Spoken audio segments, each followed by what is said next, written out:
कानपुर में केंद्र सरकार की मजदूर विरोधी, किसान विरोधी, जन विरोधी नीतियों के खिलाफ सोमवार को केंद्र के 10 फेडरेशन के देशव्यापी आह्वान पर कानपुर के सभी केंद्रीय federation INTUC, AITUC, HMS, CITU, AICCTU, TUCC, AITUC, SCWA ने कानपुर के बड़े चौराहे के पास राम आश्रय पार्क में धरना और प्रदर्शन किया।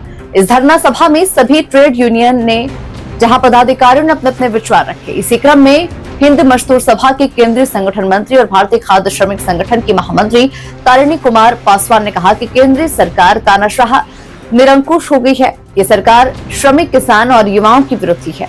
ये सरकार 12 वर्षों में देश की हालत को बद से बदतर बनाकर रख चुकी है, जिसे भारत की जनता भय, भूख, आतंक से ग्रसित हो चुकी है। देश के पढ़े लिखे युवाओं को एग्जाम का पेपर लीक करा के उन्हें मरने के लिए छोड़ दिया गया। कॉर्पोरेट के हाथों सार्वजनिक संस्थाओं को बेच दिया जा रहा है। इतना ही नहीं, कॉर्पोरेट जगत की सुविधा के अनुसार 4 काले श्रमिक कोड लागू कर दिए, जिसे भारत के कारखाने के मालिक श्रमिकों के साथ गुलाम जैसा व्यवहार कर रहे हैं। यही कारण है कि भारत के नौजवान प्रजातंत्र को बचाने के लिए सड़कों पर उतरे हुए हैं। उन्होंने सरकार को चेतावनी देते हुए कहा कि भारत सरकार श्रमिक की समस्याओं का निदान नहीं करेगी तो करो या मरो के साथ जनता सड़क पे उतरेगी।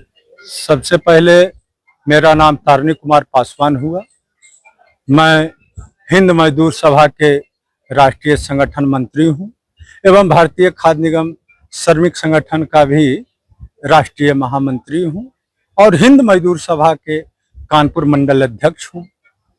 आज जो कानपुर में जिलाधिकारी महोदय के यहाँ हम लोग जो ज्ञापन दिया, ये हमारे 10 ट्रेड यूनियन लगातार 20 वर्षों से भारत सरकार के खिलाफ आंदोलन करते आ रही है।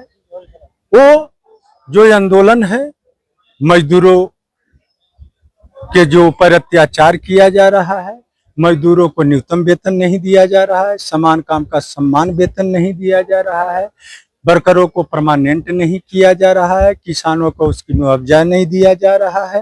ये सारे मुद्दे लेकर के हमारे सेंट्रल ट्रेड यूनियन के 10 फेडरेशन लगातार जो है कि भारत सरकार के यहाँ डिमांड कर रही है, मांग कर रही है। यहाँ तक के कि हमारी सरकार ने जब ये 4 लेबर कोड लाने की बात कहा था तो शुरू में हमारे सारे ट्रेड यूनियन के लोगों को इन्होंने बुलवाया था, लेकिन जब इसे डिसीजन लेना था तो उस समय इन लोगों ने, भारत सरकार ने हमारे 10 ट्रेड यूनियन को बिना बुलाए अपना मन से जो है कि ये 29 लेबर कोड था उसको 4 में बदल दिया है।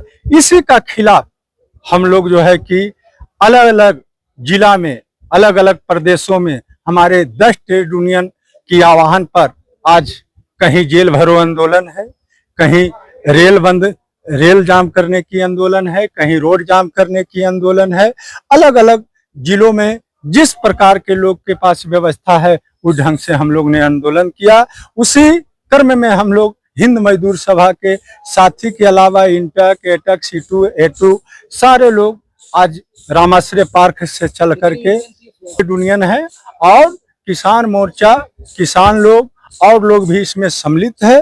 तो मेरा कहना है सारे ट्रेड यूनियन के कि ये सारी व्यवस्था जब हमारा 29 कानून में इंक्लूड था कि समान काम की समान वेतन मिलनी चाहिए, लोगों को ठेकेदारी प्रथा समाप्त करके सभी को परमानेंट होना चाहिए, मिनिमम वेजेज मिलना चाहिए, मेडिकल सुविधा मिलना चाहिए, PPF होना चाहिए, पुरानी पेंशन बहाल होना चाहिए, फिर भी इन्होंने जो 4 लेबर कोड लाया है तो उन चीजों को तो ऑलरेडी पहले है ही था।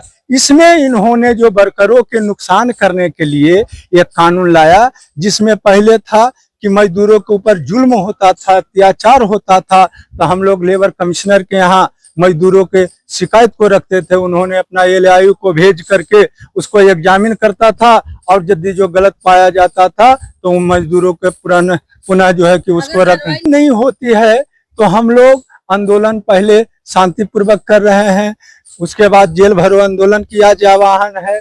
तो उसके बाद सड़कों पर आ करके हम लोग यहाँ से लेकर के जिस तरह से किसान मजदूर ये लड़कों का जो है कि आंदोलन जंतर मंतर पर हुआ, तो आर पार की लड़ाई लड़ने का कोशिश किया। तो मैं भी चाहूंगा अपने सारे ट्रेड यूनियन के लोगों से कि ये जो है कि गांधीवादी से नहीं मानता है तो भगतवादी और क्रांतिकारी आंदोलन करके अपने आने वाले मजदूरों को जान और उसकी रक्षा सुरक्षा की जो है कि आप पहल करें। यही हमारी सोच है। इसी के साथ मैं अपनी बातों को चाहता हूं कि मीडिया के माध्यम से ये गूंगी बहरी सरकार है वहां पहुंचनी चाहिए, ताकि इन गरीबों मजदूरों की रक्षा और सुरक्षा इसके हक अधिकार मिल सके। धन्यवाद। Thank you.